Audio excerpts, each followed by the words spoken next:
Good afternoon. Welcome to Jim Munley's World of Weather. You clicked on to the long-range weather forecast discussion for June 23rd through July 7th. Okay, before I get to the forecast, I'm going to do just a little quick thing on the tropical system in the Eastern Atlantic. This is the 11 a.m.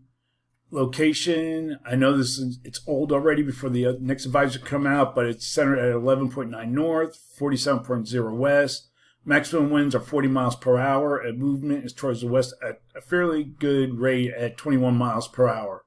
Okay, we're going to take a quick look at the satellite picture. You can see here's a deep convection. It looks like it's getting better organized, and it's getting on its way to becoming the first Atlantic hurricane.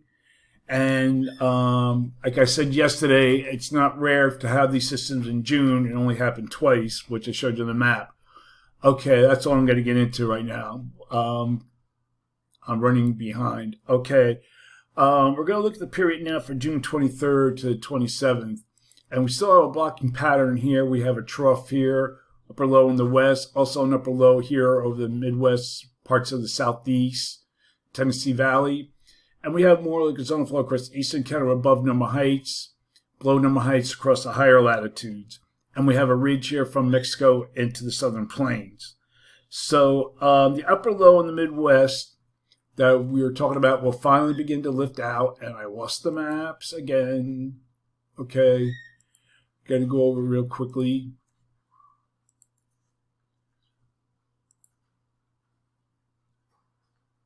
Every time I let it sit, it goes. Okay. This is for the 23rd to 27th. This will lift out, and there'll be some showers of storms across the east. Another upper low will track into the west and into the northern plains and Great Lakes that could bring rain and possible heavy rain with possible, you can see right here, possible flash flooding concerns. The strong ridge in the plains will continue to cause persistent heat across Texas, the southeast of New Mexico, and this will gradually spread into lower Mississippi Valley.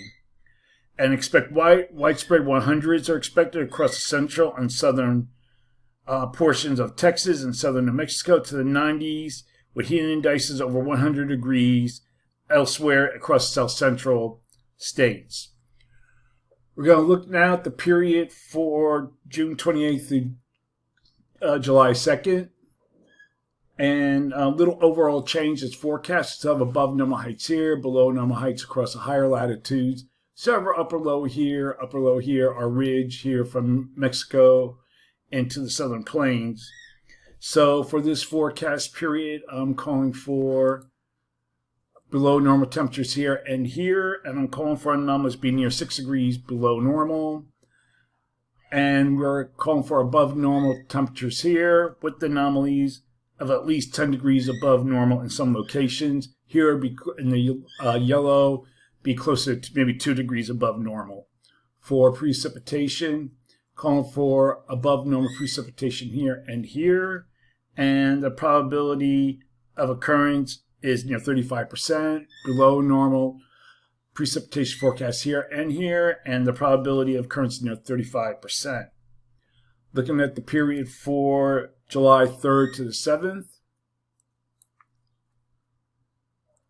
more like a zone of flow with across the northern states. Still have troughiness lingering here across the northwest and in the northeast. Still above normal heights across much of North America. Even here, we have a broad ridge covering the southern states. So for this forecast period, I'm calling for, calling for above normal temperatures for much of this region here. And anomalies could be greater than 10 degrees above normal, especially across this region here. And for precipitation, calling for above normal precipitation here, and the probability of occurrence near 40%, below normal precipitation forecast for this region here, probability of occurrence is near 40%. That's a long-range weather forecast discussion for June 23rd through July 7th. Thanks for coming to Jim Munley's World of Weather, and have a good day.